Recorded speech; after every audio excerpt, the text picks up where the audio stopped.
तस्वीरें आप देख रहे हैं करनाल क्लब से, जहां पर हमें करनाल जिला कांग्रेस ग्रामीण के अध्यक्ष राजेश वैद्य जी नजर आ रहे हैं और नाहर संधू जी और मनोज वधवा जी और बाकी सभी कांग्रेसी यहाँ पर नजर आ रहे हैं। सर, आज एक प्रेस वार्ता बुलाई है, क्या विषय है, क्या जानकारी देना चाहते हैं? सबसे पहले तो मैं आपके चैनल के माध्यम से हमारे जिला करनाल के सबसे पुराने कांग्रेसी और वो जिला महासचिव थे कांग्रेस पार्टी में, उनका निधन हो गया है।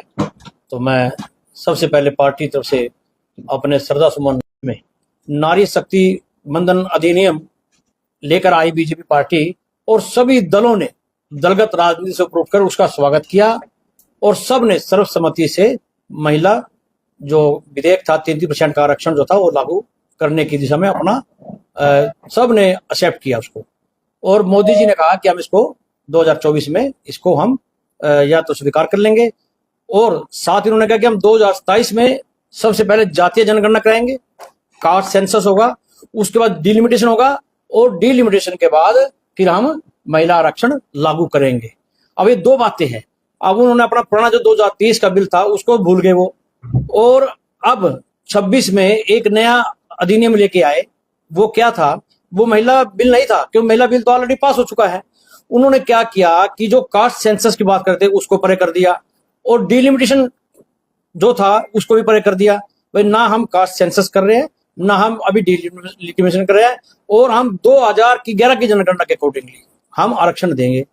जब 2023 में ये बात हो चुकी थी कि जो 543 जो भी है उन पर ही आप 33% आरक्षण दे दीजिए, और बाद में जैसा कि आपने कहा था कि 2027 में जातीय जनगणना होगी, उसके बाद डिलिमिटेशन होगा और उसके बाद महिला आरक्षण लागू कर दिया जाएगा।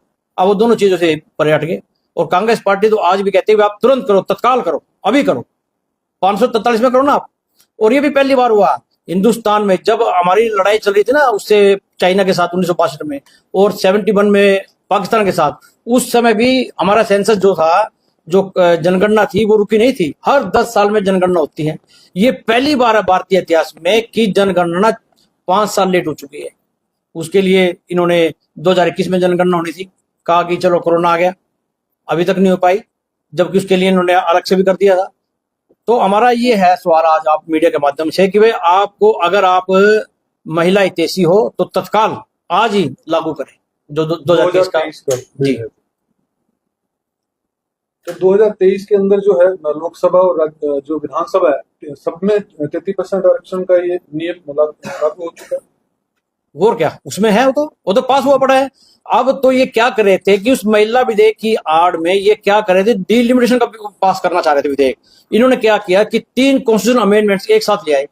एक तो महिला विधेयक में क्या हम उसमें अमेंडमेंट्स करेंगे, दूसरा ये डिलिमिटेशन का लेके आए। तो इन्होंने उनको एक कर दिया, 3 कॉन्स्टिट्यूशन अमेंडमेंट्स को एक कर दिया, और उसकी आड़ में निकालना चाह रहे थे परिसीमन की। और ये चाहते कि हम अपने तरीके से परिसीमन करें, अपने तरीके से सीटें बढ़ा ले, कहीं बढ़ा ले कहीं घटा ले। तो ये देश हित में नहीं है।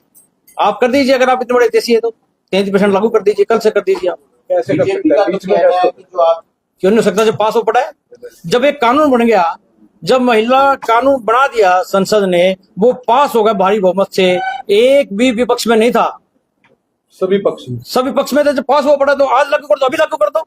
नोटिफिकेशन तो निकालना है, कोई विरोध नहीं कर रहा, और पता लग जाएगा कौन विरोधी है। आज ही नोटिफिकेशन करे, दूध का दूध पानी का पानी हो जाएगा। पर वैद्य जी, बड़ा सवाल ये है कि बिल पास करना एक अलग बात है, पार्टी अपने आप दे दे 33% आरक्षण, रोक किसने रखा है? नहीं, देखिए, पार्लियामेंट किस लिए है? पार्लियामेंट में कानून बनता है, कानून बनने के बाद उसका नोटिफिकेशन निकलता है। वो कानून तो बन चुका है 2023 में, अब तो नोटिफिकेशन निकालना सरकार ने, सरकार निकालना नहीं चाह रही। हम ये पूछना चाह रहे हैं सरकार से, कारण क्या है सर? कारण ये है कि सब बीजेपी जो है महिला विरोधी है। अब आप देख लीजिए, चाहे आप उन्नाव की बात ले लो, हाथरस कांड, मणिपुर में हमारी बहन बेटे को नंगा करके घुमाया गया। मणिपुर कितने 1.5 साल से चल रहा है, क्या कभी हमारी बहन बेटे को इतने वीडियो मतलब उस समय वायरल हुए कि हमारी बहन बेटी नंगी करके घुमाई जा रही है? क्या आज तक मोदी जी ने उस पर एक शब्द बोला?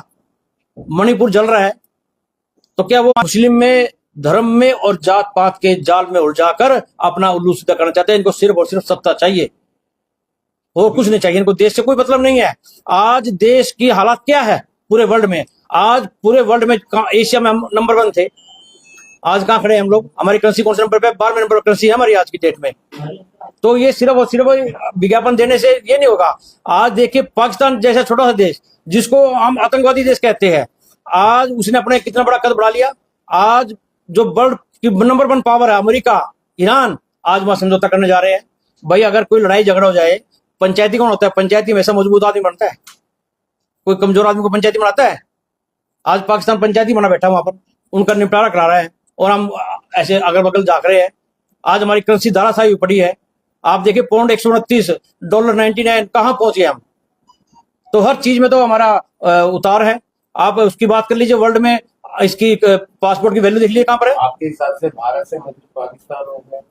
हाँ जी, आपके हिसाब विषय ये नहीं है मजबूत होने का, विषय ये है कि हमारा देश जो विश्व गुरु कह रहा है अपने आप को, हम बड़ी ताकत थी, जिनकी तूती बोलती थी, जिनके प्रधानमंत्री पहले मनमोहन सिंह जाते थे तो वो छाता लेकर खड़े हो जाते थे। बात कमजोर और मजबूत की नहीं है, बात यह है कि हम बड़े देश है, हम शक्तिशाली राष्ट्र है, हमें पहल करनी चाहिए। वो कौन लोग जिम्मेदार है इसके लिए? विदेश नीति हमारी अर्श पर है आज, वो कौन जिम्मेदार है जो फर्श पर लेकर आए विदेश नीति को? कार्यवाही होनी चाहिए, विदेश मंत्री को त्यागपत्र देना चाहिए। और जो देश में घुसपैठ हो रही है, किसके अंडर में? बीएसएफ इनके अंडर में, आर्मी किसके अंडर में? इनके अंडर में। कह रहे जी घुसपैठ रोक देंगे, बंगाल में घुसपैठ हो रही है, एसआईआर लेकर आगे। क्या एक भी घुसपैठिया एंटर कैसे किया? उन पर कार्रवाई नहीं होनी चाहिए? कौन लोग जिम्मेदार है? गृह मंत्री को इस्तीफा देना चाहिए। कैसे आपने इस देश के अंदर एंट्री करने दी भाई घुसपैठियों को? बांग्लादेश से कैसे लोग आ गए? जब आप मालिक, आप इतने स्ट्रॉन्ग हो, मैं गृह मंत्री का तुम बहुत स्ट्रॉन्ग हूं, कहां के स्ट्रॉन्ग हो आप? और 90 लाख 1 करोड़ वोट काट दिया एसआईआर से। महिला आरक्षण पर बीजेपी का कहना है कि बीजेपी कुछ भी करती है, कांग्रेस बिल्कुल नहीं डालती है रंगा। हम तो कह रहे हैं कि 2023 में जब सर्वसम्मति से बिल पास हो चुका है, उसको तत्काल अभी लागू कीजिए। उसमें नोटिफिकेशन निकालना, सिर्फ कुछ नहीं करना, नोटिफिकेशन निकाला 33%, हम स्वागत करेंगे, हम स्वागत करेंगे, अभी स्वागत करेंगे। आपकी पीसी में एक भी महिला नहीं? हाँ जी, आपकी पीसी में एक भी महिला वो खड़ी है। आओ बहन जी, कोई बात नहीं, बैठे आपके सामने अभी आई है कोई बात नहीं। देखिए आप ये देखिए कि आ जाओ बहन जी, आ जाओ, दो है अभी आए हो, अभी आ रही महंगा हो रही है। आप सुनिए। कांग्रेस पार्टी ने जो सबसे पहली महिला प्रधानमंत्री हमने दी, सबसे पहली महिला राज्यपाल कांग्रेस पार्टी ने दी, श्रीमती विजय लक्ष्मी पंडित थी। सबसे पहली राष्ट्रपति महिला किसने दी? प्रतिभा पाटिल जी, कांग्रेस पार्टी ने दिया। मुख्यमंत्री हमने दिया पहली। तो कांग्रेस पार्टी हमेशा से महिलाओं का मान सम्मान करती है। हम लोग जो है ना जी, ज्यादा दिखावे विकास नहीं करते। कभी भी कांग्रेस पार्टी बड़े बड़े प्रचार नहीं करती, बड़ी बड़ी एडवर्टीजमेंट नहीं देती।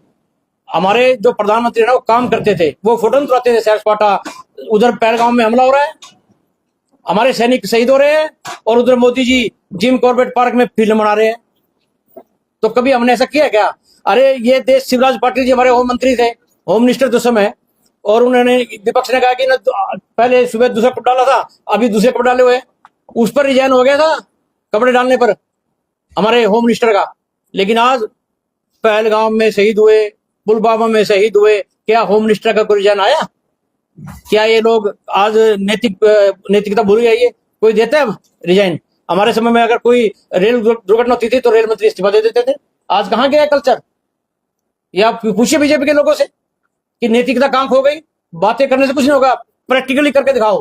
कांग्रेस पार्टी हमेशा प्रैक्टिकल करती है। हमारे समय में लोकसभा की स्पीकर कौन थी? महिला थी, मीरा कुमार जी। तो बहुत से लोग हमारे, मतलब कांग्रेस पार्टी हमेशा प्रैक्टिकली कार्य करती है। अब आप देखो, सारा तो उन्होंने बेच दिया देश को। 1981 में जो हिंदुस्तान की, क्या एशिया की सबसे बड़ी ऑयल कंपनी थी ना दुबई में खुली, इंडिया में खुली थी, और उसकी बर्मा ऑयल कंपनी, और वहां से 5 लाख प्रति बैरल वो निकलता था। आज भी है वो, ये डिब्रूगढ़ के पास है, दिग्बोई में, वो सबसे बड़ी, आज भी सबसे बड़ी है। 1981 में हमारे देश के उस समय प्रधानमंत्री श्रीमती इंदिरा गांधी जी ने उस कंपनी से, वो असम ऑयल कंपनी और बर्मा कंपनी से, उसके शेयर खरीद के उसको भारत में जोड़ा, उसको सरकारी कंपनी बनाया, और आज उसमें गवर्नमेंट हॉस्पिटल है फ्री में, उसमें मेडिकल कॉलेज है, नर्सिंग कॉलेज है, बच्चों के स्कूल है, कितना केंद्रीय विद्यालय किसने खोले? हमने खोले। सेंट्रल स्कूल किसने खोले? कांग्रेस ने खोले। और नवोदय विद्यालय जो बड़े बड़े स्कूल है ना, सनावर, दून, इनमें बच्चे नहीं पढ़ सकते थे। राजीव गांधी जी ने 1985 में ये कहा कि जितने भी गरीब घरों के बच्चे हैं वो सब लॉजिंग बोर्डिंग फ्री है, एजुकेशन फ्री है। आप देखो नवोदय स्कूल खुले ना, आप इनका बता दीजिए, सिर्फ नाम बदल देते हैं। जो राजकीय सीनियर सेकेंडरी स्कूल था उनका नाम कर दिया पीएम श्री स्कूल कर दिया। स्कूल बंद कर कितने स्कूल भी इन्होंने बंद कर, 2 लाख के आसपास स्कूल मर्ज कर दिए इन्होंने। एजुकेशन भट्टा बढ़ा रखा है। अब आप देख लो आज एडमिशन चल रहा है, कितनी फी स्ट्रक्चर है, कितना बढ़ा दिया सीबीएसई में, कोई रोकने वाला है? अरे एक फी कंट्रोलिंग कमेटी होती है, उसमें जस्टिस हाईकोर्ट होता है, कुछ सोशल एक्टिविस्ट होते हैं। क्या कभी फी कंट्रोलिंग कमेटी देखी आपने? कभी यहाँ पर आज तक आई है? किसी स्कूल का निरीक्षण किया हो? ये मुद्दा रहा राजनीतिक, आपने बात की, करनाल में मुद्दा चल रहा है। तो आपको नहीं लगता कि आपको आकर एक सामाजिक तौर पर शांति भाव कोशिश करनी चाहिए? कौन सा गाँव से जुड़ा हुआ है? बिल्कुल बिल्कुल समाज से बिल्कुल बिल्कुल करेंगे जी। और हम तो दोनों पक्षों से अपील करते हुए शांति बनाए रखें। ये हमारा जो सामाजिक ताना, मेरी तो आपके चैनल के माध्यम से सबसे हाथ जोड़कर प्रार्थना है कि कोई व्यक्ति इतने नाजुक समय में कोई ऐसी स्टेटमेंट ना दे जिससे माहौल खराब। हम भारत की एकता की बात करते हैं, और ये जो जाति पात का जो जहर है, हम कहते हैं जाति पात खत्म होना चाहिए, लेकिन जब भी कोई ऐसी बात आती है तो सब नट लेकर खड़े हो जाते हैं। तो ये बड़ा सेंसिटिव इशू है, और मेरी सभी से प्रार्थना है कि भाई आप इसमें राजनीतिक रोटियां ना सेके और कोई गलत स्टेटमेंट ना दे। और हम भी मिलजुल कर दोनों पक्षों से बात करेंगे, क्योंकि मैं भी जिला प्रधान हूँ कांग्रेस पार्टी का। तो मैं दोनों से हाथ जोड़ के प्रार्थना करता हूँ कि शांति बनाए रखें। और देखिए, दोषी कोई भी हो, जो दोषी व्यक्ति का, क्रिमिनल का कोई धर्म कोई जाति नहीं होती है। तो हम सब भी यहाँ से बाद में हल निकालेंगे, कोई ना कोई जाएंगे, हम भी उसमें अपना योगदान देंगे। ऐसी अभी तक देखा गया था कि कांग्रेस पार्टी में 2 गुट है, लेकिन कांग्रेस पार्टी के कार्यकर्ता ये बात बताते हैं कि सब कुछ ठीक नहीं चल रहा है शहरी और ग्रामीण अध्यक्ष में। आपकी प्रेस कॉन्फ्रेंस में वो नहीं, वो की प्रेस कॉन्फ्रेंस में आप नहीं, आपको वहां बिल्कुल आना पड़ रहा है। बिल्कुल, आपने सही क्वेश्चन पूछा। ये हमारा क्या है कि कांग्रेस पार्टी ने सबके काम बांटे हुए हैं। अगर एक ही करता काम तो एक ही ना बना देते कांग्रेस पार्टी, 2 क्यों बनाए? मैं आपको बताता हूँ। मैं डीसीसी, डिस्ट्रिक्ट कांग्रेस कमेटी है, वो है सीसीसी, सिटी कांग्रेस कमेटी। तो उनका एरिया अलग है, मेरा एरिया अलग है, तो ये पार्टी का है। अभी देखो ना, ये तो बीजेपी के भी है। पहले भी आप लोग साथ भी थे। हाँ जी, नहीं, हम जब जरूरत है साथ भी होते हैं। और जब पार्टी ने, तो पार्टी ने ड्यूटी डिवाइड की अलग अलग, ठीक है ना जी। अब जैसे कि बदवा साहब है, पार्टी करेंगे कोई, आप शहर में काम करो, इस वार्ड में काम करो, करना पड़ेगा। तो मेरा ये सब लोग बैठे हुए हैं, कोई ऐसी बात नहीं, सब एक है, हमारे भाई है। और हम एक साथ भी दिखेंगे, आपको जल्दी दिखेंगे एक साथ भी, जब होगी अलग अलग थोड़ी ना, एक साथ है। हाँ। शुक्रिया सर। वधवा जी कुछ कहना चाहिए पूरे विषय सारी बातें वैसे तो प्रधान जी ने बोल दी हैं। बाकी मैं भी अपनी ओर से पूरे देश की जनता को, हमारी जो बहनें हैं, माताएं हैं, जितनी भी हमारे देश में महिलाएं हैं, उनको ये अपील करता हूं कि बीजेपी के बहकावे में ना आए। इन्होंने तो झूठ का पुलंदा बांध रखा है, लोगों को गुमराह करने का काम है इनका। गुमराह होने की आवश्यकता नहीं है, क्योंकि 2023 में महिला आरक्षण विधेयक पास हो चुका है। और जो ये दोबारा से लेके आए हैं, संशोधन करके लेके आए हैं, ये सिर्फ और सिर्फ इनको भी पता था भाई ये वाला जो बिल हम लेके आ रहे हैं ये इलीगल चीज है, वो पास नहीं होगी, लेकिन इन्होंने जानबूझ के रखा। क्योंकि आप ये समझते हैं कि जितना भी मीडिया चैनल, बड़े चैनल जितने भी हैं, सारे के सारे उनकी गाथाएं गाने में लगे हुए हैं। मुद्दे पे कोई डिबेट नहीं होती। सिर्फ और सिर्फ आप देखो, जितने भी एंकर होते हैं वो उल्टा क्वेश्चन करते हैं विपक्ष से, उनको ही गलत ठहराने का प्रयास करते हैं। आप सारे माहौल देख रहे हैं। और आपके माध्यम से एक बात कर, देश की जनता को ये भी कहूंगा, भाई जितने भी ये पार्टी भगत जितने भी बने हुए हैं, मैं गलत शब्द का इस्तेमाल नहीं करूंगा, ये भी आज जो हमारे देश का ग्राफ नीचे जा रहा है उसके लिए वो भी जिम्मेवार है। भाई जाग जाओ, समझ जाओ कि क्या हो रहा है देश के अंदर। हम फिर एक हैं, भाईचारा हमारा कायम रहे, सामाजिक ताना बाना बना रहे। भाई गलत को गलत कहना सीखो। अगर गलत को ठीक कहोगे आप तो वो गलत बात, वो आप ना चाह के भी पिछले दरवाजे से अपने देश का हित कर रहे हो। आप देशभक्ति नहीं कर रहे, सिर्फ एक व्यक्ति विशेष की भक्ति कर रहे हो। मैं तो आपसे यही निवेदन करूंगा, भाई देश आपका है, देश हमारा है। भाई ऐसा ना हो कि देर हो जाए, बहुत ज्यादा देर हो जाए। बस यही निवेदन है मेरा। धन्यवाद। नाहर जी, आप कुछ कहना चाहेंगे? देखिए, वैसे तो हमारे अध्यक्ष जी ने विस्तार से सारी बातें आपके सामने रखी।